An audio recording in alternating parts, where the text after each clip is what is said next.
Unity of Society Part 4 session. This week we are looking at a new and important topic. The topic is physical planning, housing, infrastructure, and environmental conservation. It is a very important topic, as we will all see in due course.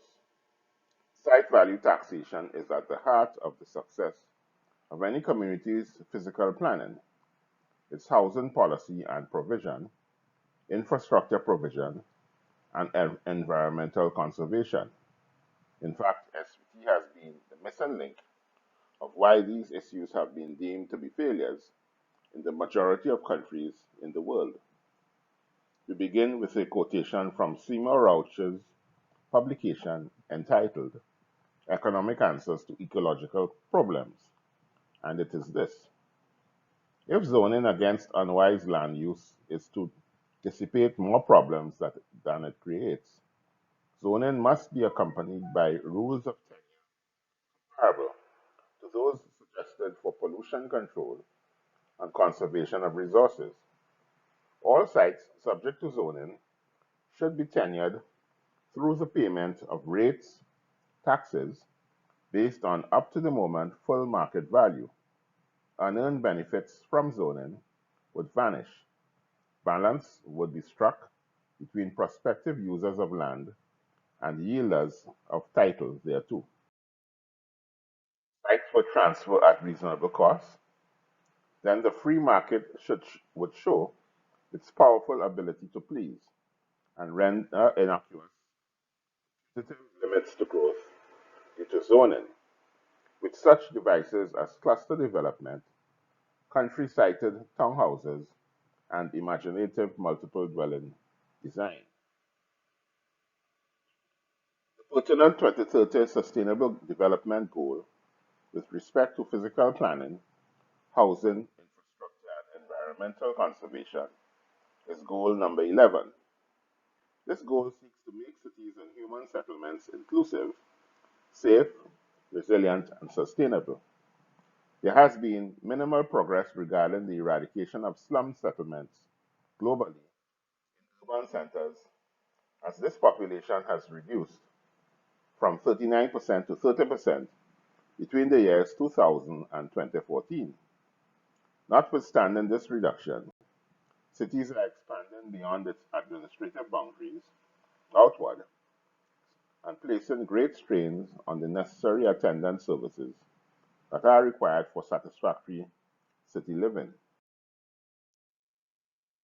Pollution levels in urban centers are also a problem, with ambient air pollution on average 2.5 times the maximum acceptable levels, affecting about half the urban dwellers. The response to this, as of 2015, has been the development of national level urban policies in 142 countries, with 82 of them already implementing mitigation protocols and 23 such countries reaching the monitoring and evaluation stages. To give an idea of the extent of urban populations living in slums across the developing world, the following statistics are applicable as at 2015. In sub-Saharan Africa, the percentage living in urban slums is 55%. In Southern Asia, the percentage is 31%. In Southeast Asia, 27%. In Eastern Asia, 27%. In Western Asia, 25%. In Oceania, 24%. Latin America and the Caribbean, 20%. And North Africa, 11%.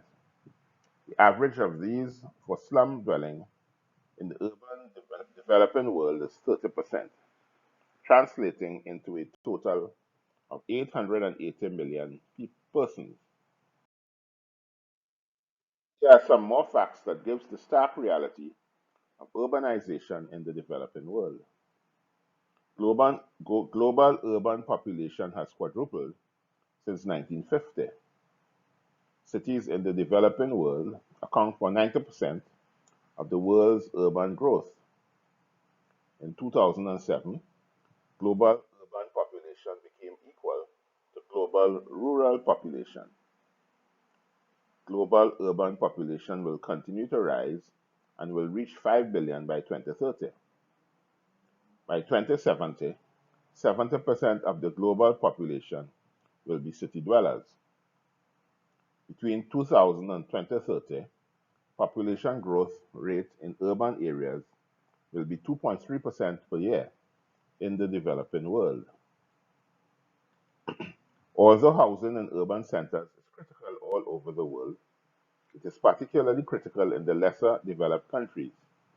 Here, there are inadequate housing, overcrowding, deplorable urban environments, degrading public infrastructure, outright homelessness, and unyielding poverty. All the statistics given thus far are from the United Nations 2030 Sustainable Development Goals, Report 2016. Despite the above listed statements, urbanization offers more efficient economies of scale with respect to the provision of goods and services and transportation.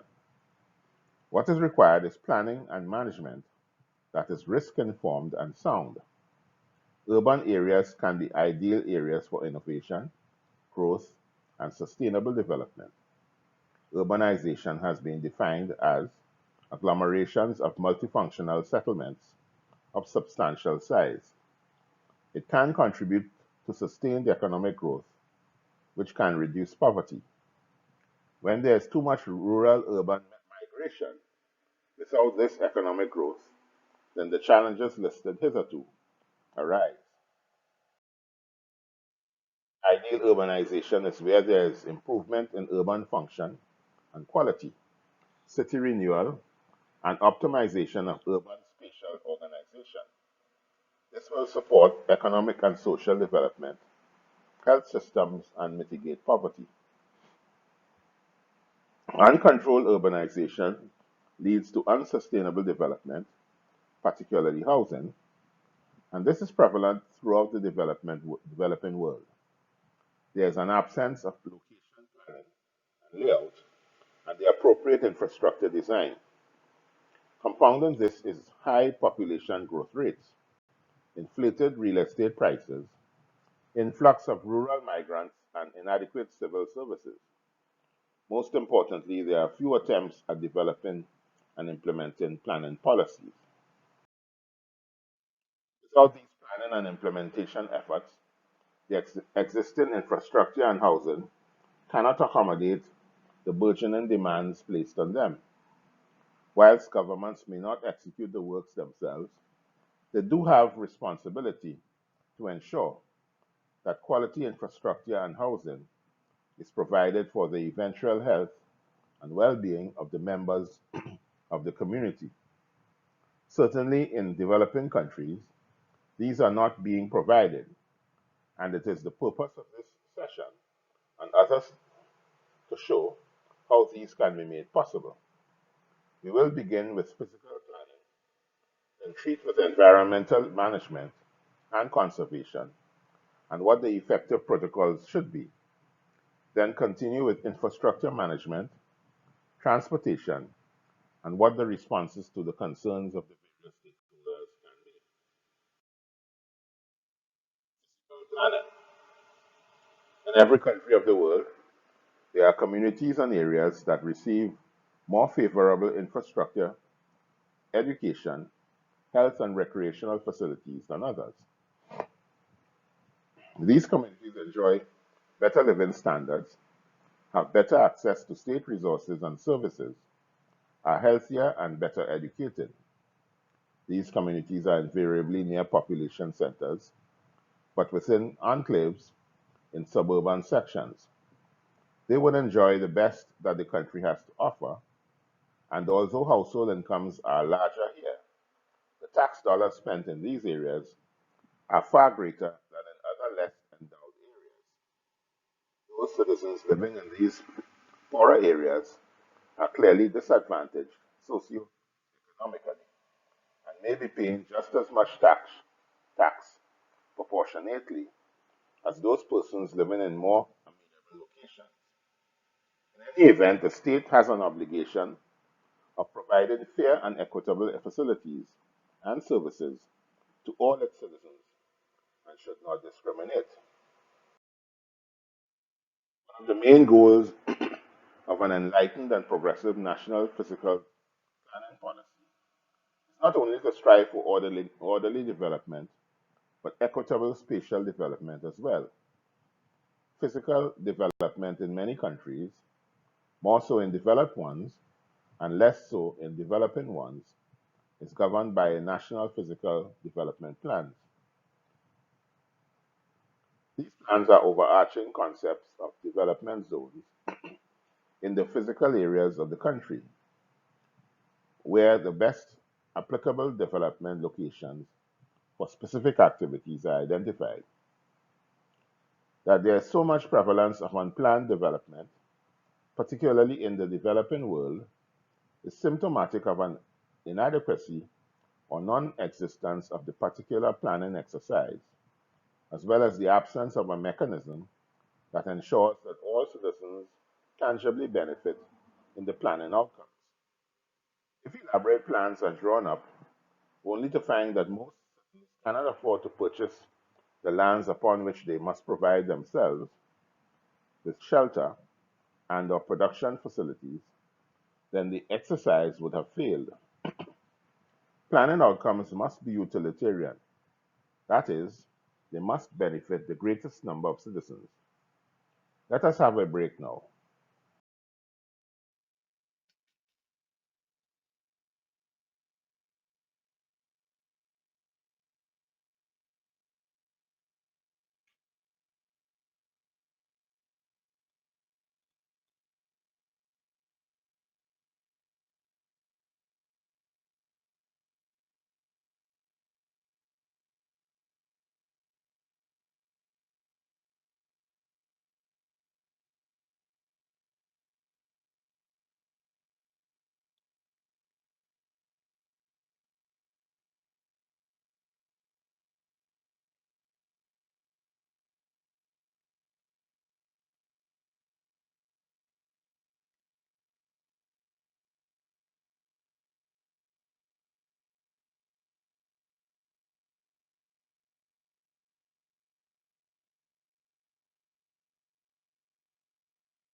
Physical development in most countries are governed by statute, most likely a planning act or a planning and development act.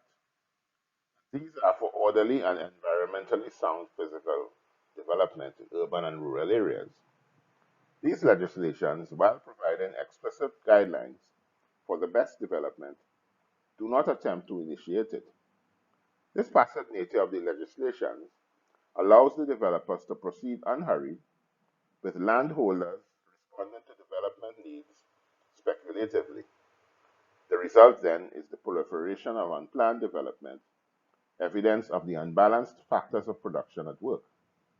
As the opening quotation in this chapter suggests, all sites subject to zoning should be tenured through the payment of rates, taxes, based on the up to the moment full market value. Unearned benefits from zoning would vanish. Balance would be struck between prospective users of land and yielders of title thereto.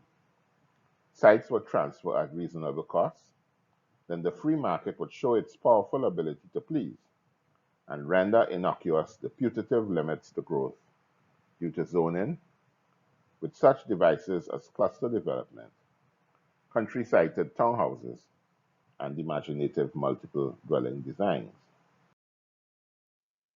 This shift of demanding the payment of the full market value rate to the community will make all the difference to the development prospects there. No longer would landholders benefit in windfall overnight when decisions are taken to change land usage, as such changes would commensurate with an applicable change in the market rate payment. Lobbying and payments of under the table bribes to officials to change development usage would no longer be worthwhile to pursue when a highway or other major thoroughfare is proposed to pass through areas. The adjacent lands which increase in value now meet new rate obligations consistent with their appraised values. Unearned income, which is the bane of the system of capitalism, or for that matter, any economic system, will be significantly eradicated, allowing for utilitarianism, the greatest benefit to the greatest number. This form of communal compensation for changing land usage is ideal for the inevitability of the growth of communities over time. As the populations grow and economies develop, lands that were deemed appropriate for residential usage become more suitable for commercial purposes. Lands that were used for agriculture will become more amenable for residential use when the need for more housing arises. Lands that were reserved as forestry would find that there is a societal need to convert these to agricultural use. The point is that the pressure of population growth would increase land values and change land usage, and it is this demand for land use change that dictates physical development plans. The application of market value rates would hasten the development of new physical development plans.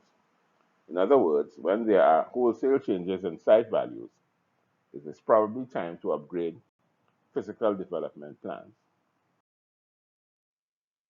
Policy of allowing changes in site values to dictate the upgrade of physical development plans would allow for more orderly development of communities. If this is the case, we would unlikely see a large mix of sites carrying out the different types of economic activity: residential, commercial, industrial, and agriculture. Under SVT, site holders would not likely occupy a site and carry out an activity for which they are paying a higher rate than would be the case than if they are occupying a site designated for that use. SVT then would force orderliness and would give the planning authorities the freedom to plan and manage ideal communities, whatever the economic activity be. Town planners and land valuators traditionally do not work together. Town planners produce plans and valuators come into the picture after the plans are let to issue valuation reports. A more collaborative approach that will lead to better physical planning would be to determine land values by surveying the market and determining what would be the best economic activities in the various areas, and development plans then be based on what these values are primarily. Town planners and their plans would be informed by these values, as well as other spatial considerations and environmental conservation. Flowing from the work of the land valuators and town planners, certificates of development potential would be issued to all landowners, leaving aside for the moment those lands that are not endowed with adequate infrastructural development and slum areas, which will be designated future development areas. Once these CPDs are issued, the current market site values of these sites are also listed. This correspondence, and these are also listed in the local gazette. Two authorities would have to be set up to administer the system, namely the Land Value Authority and the Land Value Commission. The Land Value Authority would list land values annually, issue correspondence to landowners, list these values in the Gazette, local newspapers, and on its website, recommend to the legislature the site value taxes in the various areas for ratification, and defend its work before the Land Value Commission should litigation with landowners arise. This then is the template for orderly physical development in any community that adopts an SVT approach to raising revenue. What more can we say of this? Next week, we will continue our discussion on this subject.